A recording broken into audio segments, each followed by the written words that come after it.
This video is brought to you by Squarespace. The wingsuit. No doubt the scariest, most crazy sport on planet Earth. But I've always wondered one thing. Who was the first person on Earth to try a wingsuit? I don't know, I mean, someone had to be the first. Someone had to go, yeah, sod it lads, I'll go first. Who was that person? In today's video, we will explore the insane world of wingsuiting. Quick disclaimer, all of the stunts in this video are performed by trained professionals. I do not encourage anyone to ever try any of this. In as early as the 11th century, there was a monk by the name of Elmer of Malmesbury, known to the boys as the Flying Monk. Elmer built himself a set of wings and literally just jumped off the Malmesbury Abbey tower, hit the ground, and was crippled for life. So, you know, as you can imagine, that put people off for a little while, until a little known fella by the name of Leonardo da Vinci came along with a bunch of doodles and ideas for a human flying wingsuit. And that was as far back as the 1400s. But it would take another 300 years before someone would come along who was, I suppose, brave enough to do it again. On the 4th of February 1912, in Paris, France, 900 years after Elmer's first attempt off the Malmesbury Abbey, stood a man by the name of Franz Reichelt on the Eiffel Tower. You might be wondering, how did the guards let him up there? Well, basically, Franz lied to them. He said that he was going to strap up this wingsuit to a dummy, which I guess wasn't totally untrue. Franz stood on the edge, wrapped in what looked like a bin bag, launched himself off the Eiffel Tower, and died. I mean, he literally just plummeted to his death. 8 years had passed after this tragic event, and a small group of lads decided, I think it's been long enough, we can go again. This contraption was called the Batwing. This boy ran up to the edge, strapped him with these Batwing things, hucked it, just smacked straight into the floor. I mean, look at it, like, what would you expect? Luckily, these guys had learned a lesson from Franz and decided maybe we shouldn't do it off the Eiffel Tower, and instead just hucked it out of a tree. So, you know, it wasn't so bad, a few bruises, but they're all right. But you see, everything would change in the 1930s. Before we go any further, a massive shout out to Squarespace for sponsoring this video. Squarespace is the #1 website building platform. It's quick, easy to use, there's tons and tons of templates for you to choose from to perfectly represent and suit what your brand is all about. Whether you own a small business selling goods, or if you're a photographer and you want to show off your portfolio, there's no better way to do it than having a Squarespace website. Hiring someone to build your website can be very expensive, and also you don't really get the control over it that you want. Any changes you want to make, you have to go through there. But Squarespace is super intuitive, easy to use, and really anyone can do it. With built-in features like email marketing, members-only content, and e-commerce, you'll have the perfect website in no time. So be sure to check out Squarespace through the link below, and to get 10% off your first purchase of a website or a domain, use the code Jimmy the Giant. Anyway, back to the video. These early wingsuits were being built out of things like canvas, wood, silk, steel, and whalebones. These things were not exactly reliable. However, we would start to see some of the first ever successful glides from Leo Valentin and Clem Son, both of whom would go on to die wingsuiting. What was interesting though was neither of these deaths were due to the wingsuit itself. It was actually to do with the parachute. But you see, both Leo and Clem had learnt from the previous failures in wingsuiting. They had decided to jump out of an aeroplane with a parachute for safety, which really does just seem obvious now, but I suppose hindsight's 20/20. Clem and Leo's sacrifice propelled human flight that step closer to reality. By 1969, the hippies had taken over and their new, enlightened imaginations had come up with a better wingsuit. A set of bat wings. I made them out of burlap because we wanted much air to pass through as possible. And now what was called the Batwing, which is the precursor to the modern day wingsuit, was actually starting to be featured in films with an old skydiving legend called Carl Bonesh. Yeah, something like that. But these Batwings were pretty crappy. It was like just having 2 Tesco bags strapped to your arms. But regardless, this film was the first time that parachuting and Batwings had been seen on the big screen. Throughout the sort of mid to late 900s, the suits that had been made hadn't really achieved anything that you could really call human flight. And so for most of the 900s, the idea of like a legitimate wingsuit was a thing of legend. That was until one man came along, Patrick de Gaillardon.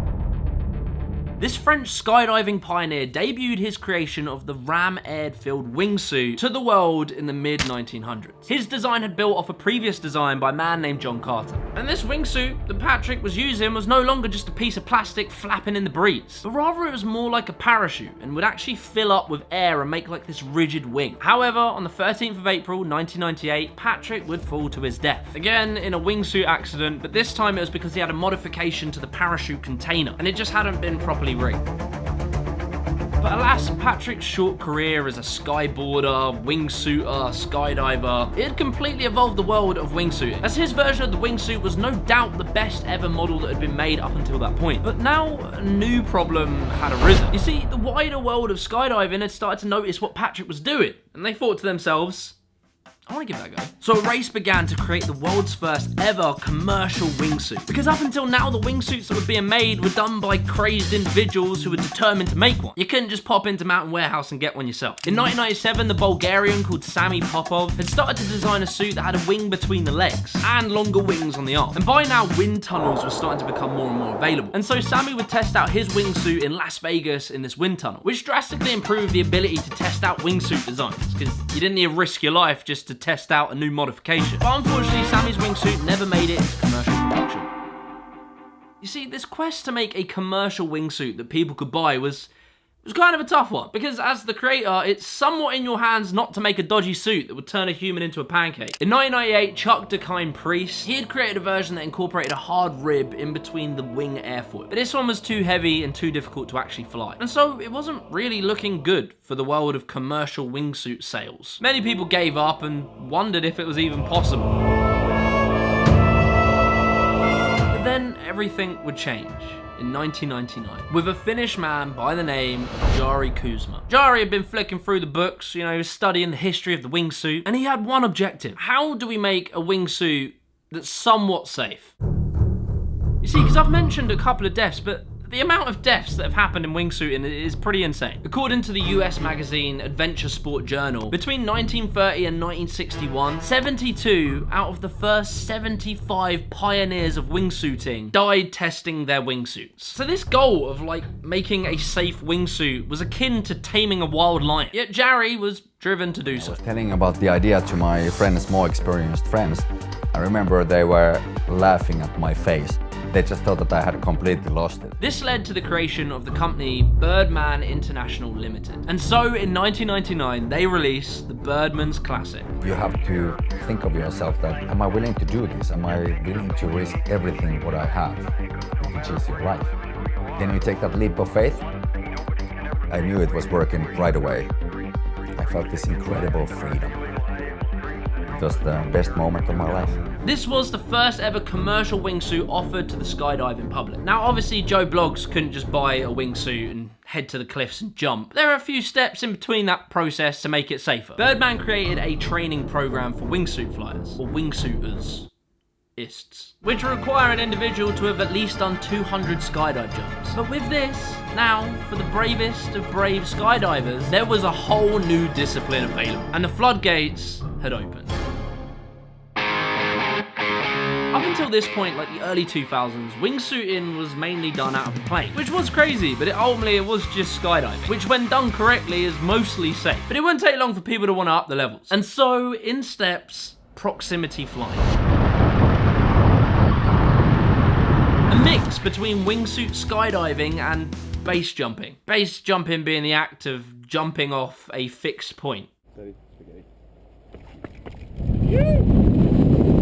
not thousands and thousands of feet up in the air from an aeroplane. The ground is way closer and the jump is way more dangerous. And as time would pass, wingsuiters would start to think, we could probably do it off of there. And so wingsuit base jumping was kind of like the next chapter, the holy grail for wingsuiters.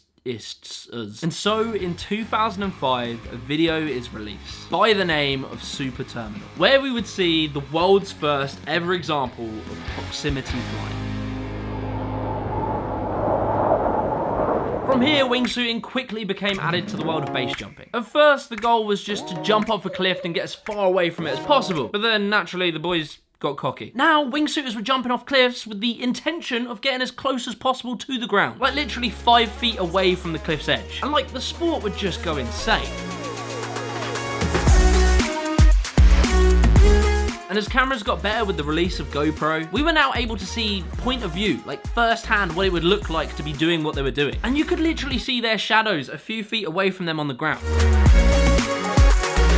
Look, it has to be said, as incredible as wingsuiting is, the risk of death is insanely high. The legendary Mark Sutton, who was at the Olympic Games ceremony in 2012, he tragically passed at age 42 from a wingsuit accident. He was killed this week while skydiving in a wingsuit.